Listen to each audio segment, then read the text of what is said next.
Breaking down Ben Johnson's outlook on the Gophers basketball this season. There's some contradictions he's putting out there, and I'm not sure if I fully agree with him, but we're going to dive into it all today. Locked On Golden Gophers, your daily podcast on the Minnesota Golden Gophers, part of the Locked On Podcast Network, your team every day.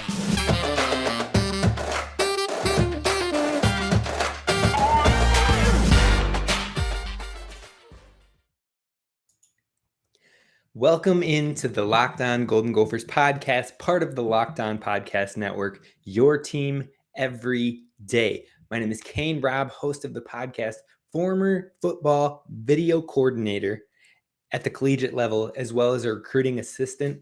I'm here to talk Gophers. I'm here to talk Big Ten. I'm here to talk about your Gophers basketball team and the outlook that Ben Johnson has in store for this next season. But before we do that, please subscribe over on YouTube. Hit subscribe, drop your comments down below, put what you would like for me to discuss, questions you want answered. I'm bringing on none other than Ryan Burns next week, and we're talking Gopher sports. So I need to know the questions you want from him. He's got the inside track, he's got the great analysis, and I look forward to getting him to answer the questions that you have in store. So be sure to drop those in the comments on the YouTube channel. And if you don't have YouTube and you're listening via audio, I thank you for that. And feel free to tag us on Twitter or send an email to lockedongoldengophers@gmail.com. And I'll be sure to get those questions asked. So wherever is more comfortable for you, please send your questions that way. Now, this is the show where we always continue to row. No matter how the Gophers are doing, going up or going down, we're going to be here to break it down for you, the Gopher fan. Today, we got a whole lot of basketball. Because Ben Johnson has been out there doing interviews and conferences now, and he's been talking with The Athletic. I'm going to break down some of the things that he's been saying about the team in all different areas.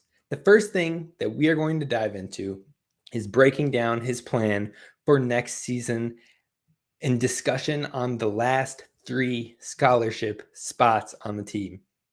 Now, this was discussed with Marcus Fuller and other reporters at the press conference earlier this week. Now, it looks like we're only looking to add 1 combo guard with their final scholarship spots. But more interesting is that we're only really looking to fill 1 to 2 scholarships, it looks like. It doesn't look like we're going to fill all 3 scholarships. So that scholarship that opened up with Abdoulaye Thiam's entering the portal, it doesn't look like that is a priority to get filled. They may hold it. They may give it to a player on the team that isn't scholarshiped right now as a 1-year scholarship, especially if they only have a year left. You know, there's different options they can play with, but it doesn't sound like that's a high priority to fill all 3 scholarship positions. It's a little more interesting and not what I expected, but it does sound like there's plans to try and fill at least 2 of those scholarship spots. And with that said, like I said a little bit earlier, they're only looking to fill 1 of those scholarships with a combo guard. So they're not trying to get 2 different guards. It's a little bit surprising when you look at the overall state of the roster, seeing as the only guards we have on the roster, traditional guards, is Talon Cooper, who we just brought in from the transfer portal, and Braden Carrington, who is a shooting guard from Park Center, true freshman. So we have 2 true guards. Abdoulaye Thiam was a guard and he entered the portal, so clearly we don't have that spot anymore. But what Ben Johnson did mention is that Henley, true freshman coming in, Jaden Henley, could be used at the guard position as well. I'm a little bit skeptical on this. I am a little bit hesitant because some of the things he said on Henley in his press conference strayed and contradicted what he said in his interview with The Athletic. So we're going to jump on that in a little bit, but we'll get back to that. Like I said, we only have 2 traditional guards in our roster. And, you know, we were talking to Josiah Strong. It's up in the air if we're even being considered there anymore. We had interest in Michael Jones. Still don't know if we're showing enough interest in order to actually get him here. And then we've all heard that Kerwin Walton may be a lock to Creighton. It's not officially a lock, but 247 Sports seems to think that that's where he's going to go. I wouldn't count us out 100%, but it is doubtful. We talked about the heartbreak, expecting the heartbreak yesterday. And today we're talking about how do we fill the other scholarship spot then? If we're only filling with one combo guard, then what do we do with that other scholarship? My guess is we look for a traditional peer big, somebody that is older, somebody that is, only going to have a year. So that way we can still rotate that scholarship spot to recruiting next season in the 2023 class, because there's a lot of guys we have interest in both the 2023 and 2024 classes. We've got scholarship offers going out there, and I think that they're going to want to have a quick turnaround with some of these scholarships if we're not landing the players that we intended to have be a pillar in the program. So if you're not bringing in a guy like Kerwin Walton, who you could have 3 years with, and that would be a major piece, then you're going to look for older guys like we did last season that will bring you some stability and they will bring you some culture. They'll fit into the culture. They'll be able to buy in and, give their all, knowing it's their last season of eligibility, and really contribute to the culture that's established in wanting to win at the Big Ten level. So that's what you do with those scholarships. If you don't think you're bringing in someone that'll be a pillar player, then you're going to get that quick stability piece that'll turn over after about a year. So I'm thinking we're likely going to look at older players if we can't bring in those guys that we had mentioned previously. And I think a big man might be one of them, because our interior presence, though we have the talent and we have a pretty loaded front court, we don't have a banger besides maybe Pharrell Payne. But Pharrell Payne is a true freshman. He's going to get time and he's going to get looks, but you don't know what you're going to get with a true freshman and how they'll adjust to that league and that development right away. So I wouldn't be surprised if we bring in a one-year player similar to Curry build type, like we had last year with Curry. And so if you bring in a player of that sort of build with a year of eligibility left, I would not be surprised if we bring that type of player in on scholarship. Now, it could be later. It could be we don't bring this guy until June. I mean, Kerwin Walton he put his name in the draft to be able to go through the process and get evaluated. So he probably won't even make a decision in the next coming weeks. It might be early June when we hear where Kerwin Walton is actually going. There's no need to rush anymore. There are like 1,400 players in the transfer portal right now. Those guys need scholarships. They gave their scholarships up. Some of them could go back and would be welcomed back, but not all of them are going to be. We don't have to rush it. We can fill those scholarships with the right fit. We got our 2 guys out of the transfer portal right now in Talon Cooper and Dawson Garcia. And those guys are going to be very key, very major pieces. So there's no need to rush when it comes to filling the other scholarship spots. That'll be something to look out for. And it was cool to see Coach Johnson talk about that a little bit in his interviews and press conferences. Now, next we're going to talk about the discussion of the current roster and how Ben Johnson had talked about some of the players on the roster currently, his thoughts on some of the guys coming in, Dawson Garcia, guys returning like Ihnen. We're going to talk about all of that coming up next. But first, we need to talk about Built Bar. I know you've heard me talk about it before, and I tell you about how it's delicious. You can replace your candy bars with it. It's better for you. And I mean all of those things, 1,000%. But what I want to stress to you is how good they taste. Literally, that's what Built Bar aims for. They want to make sure that it tastes good, and then they make it good for you. So I recently and consistently talk about the mint brownie being my favorite flavor. It kind of tastes like a Girl Scout thin mint. And so that has been my go-to. But y'all, I was on the site and I was like, okay, you got to get away from your current ones. You got to get away from your go-tos. So we're trying the peanut butter brownie and the raspberry. I got those on the way, and I am stoked. They're going to be so good. I already know it. My mouth is salivating and watering in anticipation. So be sure to check out Built Bar, because you know what? It's that great protein bar that's jam-packed with 17 grams of protein, only 4 net carbs, 4 grams of sugar, and it's covered in 100% real chocolate. I know you just got to try it for yourself, okay? So go over to built.com and use promo code LOCKED15, LOCKED15, for 15% off your order. Again, go to built.com, use promo code LOCKED15 for 15% off your order at built.com. All right, so thank you again so much for making Locked On Golden Gophers your first listen. I mean, we're kicking off this podcast and getting it restarted with myself as the new host in a time where there's literally no other Gopher sports going on.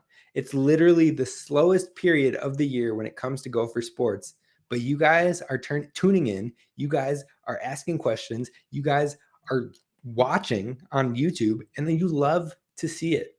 Let's keep the growth going. Let's get others involved. Tell your boss, tell your friend, tell your coworker, tell your wife, tell your husband, tell your partner. Whoever is a Gopher fan in your life, introduce them to the podcast, and I super appreciate it. Wherever you get podcasts, wherever your go-to is to listen to them, you can find us at Locked On Golden Gophers. So we're jumping back into basketball. We're talking Ben Johnson, who's been the talk of the town this week, especially in interviews and press conferences and all that jazz. And what we're going to talk about now is what he is looking forward to in the guys on the current roster. Now, the first person I'm going to bring up that Ben Johnson commented on is actually Isaiah Ihnen. And this is a player that I probably haven't given enough credit, if we're being honest. I've been hesitant. I've been tentative. I knew he was brought in the Pitino era, and I kind of just assumed, he never really got enough time and opportunity there. He's not a guy that was brought in by head coach Ben Johnson, and I just didn't see an opportunity for him to earn quality minutes. I could see him earning, minutes here and there, 10 to 12, maybe a game, and I just kind of threw him on the back burner and disregarded. Apparently, I shouldn't be doing that, and you shouldn't either, because head coach Ben Johnson is very interested in Isaiah Ihnen. In fact, in his interview with The Athletic, he mentioned that Isaiah Ihnen is actually the player that he is going to be the most interesting this upcoming season. In fact, he said that he is the most interesting guy returning next year, and that he has every tool to have big time success. Big time success. I mean, stressed the big time success at the Big Ten level. He believes in Isaiah Ihnen. He mentioned how Isaiah Ihnen has guard-like skills.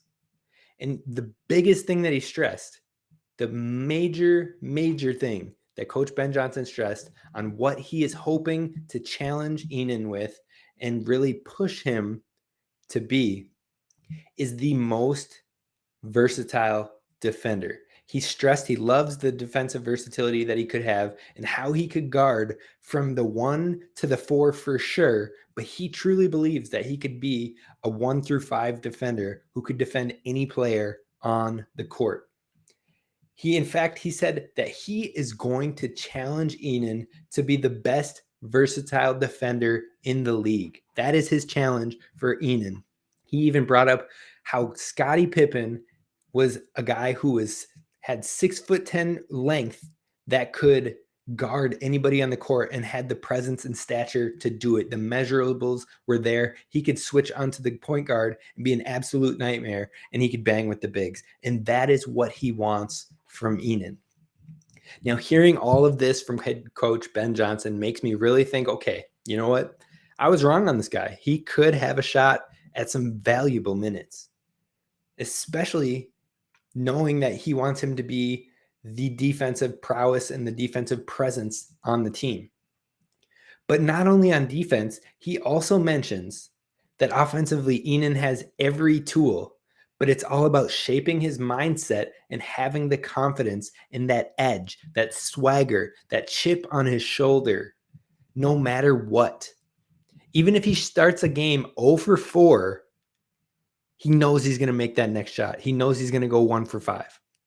Having the edge, the confidence, and the chip on your shoulder that you can get to the basket, you can contribute, you can score. He says shaping that mindset is going to be major with Ihnen. And he said if he can bring that to his game, if he can bring that to the program, then he is going to be a really, really important player here at the Gophers. That was all from Ben Johnson. So, you sometimes would disregard, or you could say coach speak is a dangerous thing. But Ben Johnson went in. He went in, and he went in hard on multiple facets of Isaiah Ihnen's game. So I'm going to believe it. I'm going to believe that that is the plan. Now, if he takes the step and if he develops, that's a whole nother ball game. But Ihnen should be a big contributor this next season. Now, other players that he mentioned, Jameson Battle, of course, in his interviews. He's the only player returning with major minutes from last season. And it was stressed that he doesn't really have a whole lot of holes in his game. So what does he expect Jamison Battle to do this offseason in preparation for next year? And to that notion, Coach Ben Johnson said he needs to get to the free throw line more. He needs to get the easy buckets. He's dangerous. He's proven he can shoot it from 3. He's proven he can create. He's proven he can drive. He's proven he can post up. He has to get to the free throw line more. He has to get those easy buckets and put himself in the flow state quicker, more. Be more efficient with that. And you know what? I think any player reaching the peak level of athleticism or their peak level of contribution, that's the number one thing you see top players getting to is, okay, now that I've kind of honed in on my craft, now that I've figured out what I do, how I can get my baskets, how I can control the game, now I'm going to put it even further in my hands by getting to the foul stripe and controlling how they play. Because if you get a team to foul you consistently and gain lots of fouls, they have to back off. They have to cool down. They have to be less aggressive. If we can take a team's aggression away from them, you can change the game. You can change the outlook. You can change the atmosphere and shift it into your favor. So I love to hear that. The last thing he said on Jameson Battle was that he has the body, he has the athleticism, he has the size, but he's proven that he can guard at the Big Ten level. But can you get in the best physical shape of your life and use it to your advantage? It really sounds like head coach Ben Johnson sees the outlook for Jameson Battle to be one of the best, if not the best player in the Big Ten. He thinks he has that potential and has that ability, and he is pushing him to take that leap. Love to hear it. Last player that we're going to talk about in-depthly is Dawson Garcia. Now, head coach Ben Johnson isn't allowed to really, he's committed, so he can talk with him and whatnot now, but he won't be joining the team. Dawson Garcia won't join the team until the summer. We're almost there. It's coming quicker than we had anticipated. But some of the things that Coach Ben Johnson had said on Dawson Garcia was that he's really excited to be here, and he stresses that he just wants to get to work. Coach Ben Johnson had talked about how when players commit, sometimes they do the cute graphic things, or they do a hype video, or they do, and he's like, Coach, I don't want any of that. I'm not trying to do all that. I just want to put the M and let's get to work. And that's truly what he wants, is to get to work. There were no questions about NIL. There were no questions about his role, no question about minutes, no question about any of that stuff. He just said, Coach, I want to get to work. If you don't love hearing that as a fan, that this guy is just ready to prove himself, ready to get back there on the court and just be who he is, be the best of his ability, and just get out there and work with his teammates, man, I don't know how you can't get excited about something like that. So love to hear it. Now, what head coach Ben Johnson said about Dawson Garcia is he is a mismatch on the floor, and him and JMO, aka Jameson Battle, are guys that can get buckets and can shoot it. I mean, we all know that. We've seen that from their stints and through high school and all that. We know that they can get buckets and they can shoot it, and those are going to be the pillars of our team.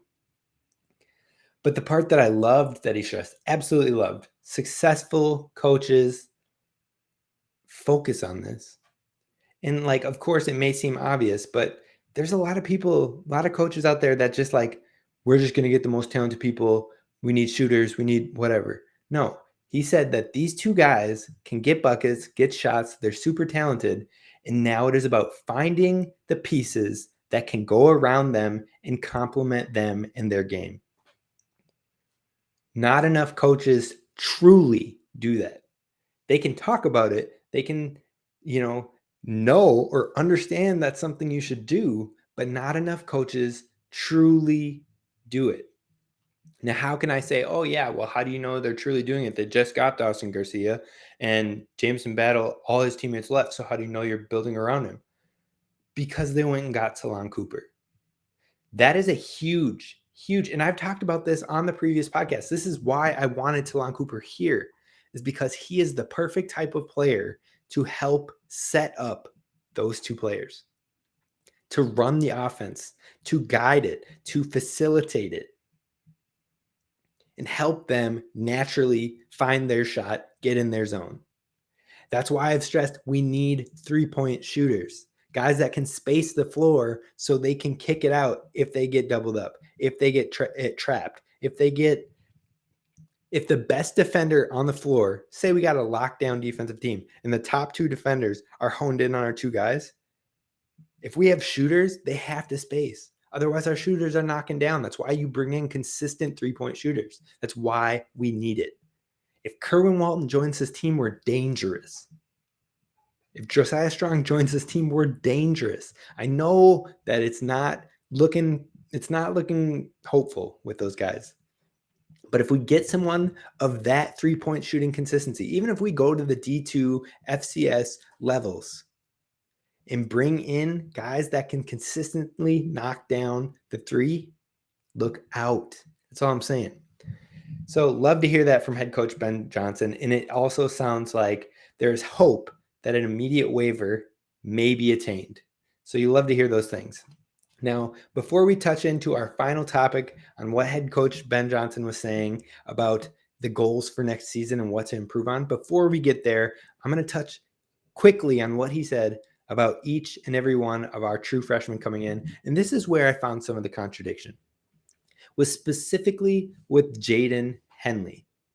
Now, Coach Ben Johnson mentioned to Marcus Fuller at the Star Tribune that 6'7" Jaden Henley, who's a true freshman, could be used as a combo guard and even potentially rotate at the point guard if needed. That was what was mentioned to the Star Tribune and other reporters at the press conference.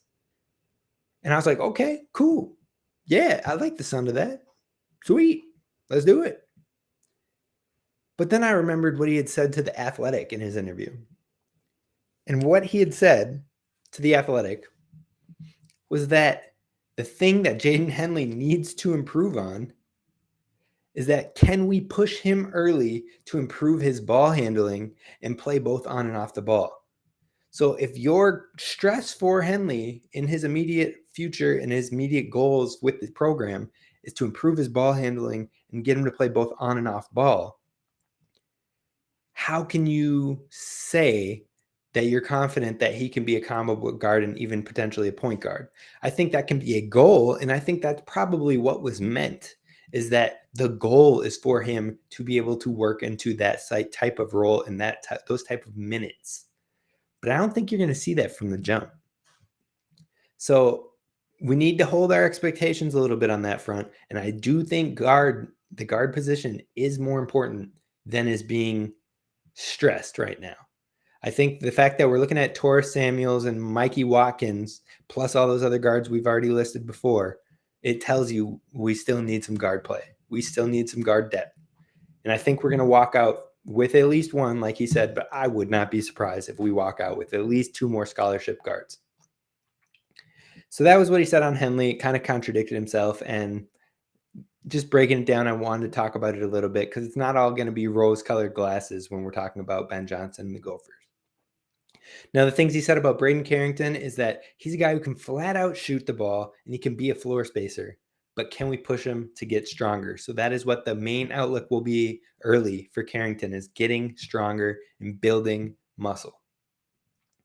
For Ola Joseph, he said that can we develop him and push him to be a jack of all trades? And specifically mentioned, can we get him to be like Jay Crowder, that sort of role, a guy who has the athleticism and has the strength, but now he thinks you have to be able to think and process the game quicker, more efficiently.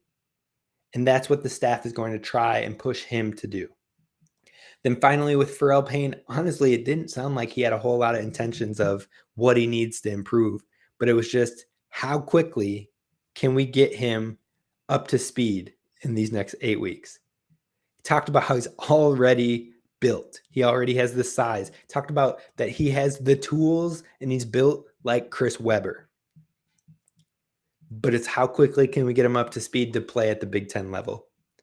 Now, all four of those guys, super promising, super hopeful. Can't wait to see what they contribute to the program. But again, they are freshmen, and it's going to take a moment to develop.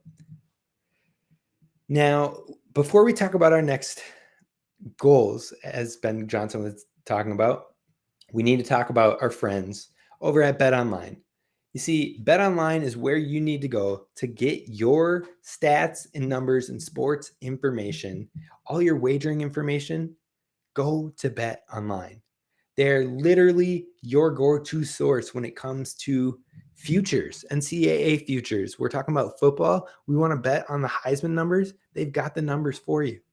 You want to bet on the best odds to win the championship next year? They've got those numbers for you. In fact, I wish you could make a bet against someone's odds, because Wisconsin is like 6th on BetOnline for winning a title next year in NCAA football.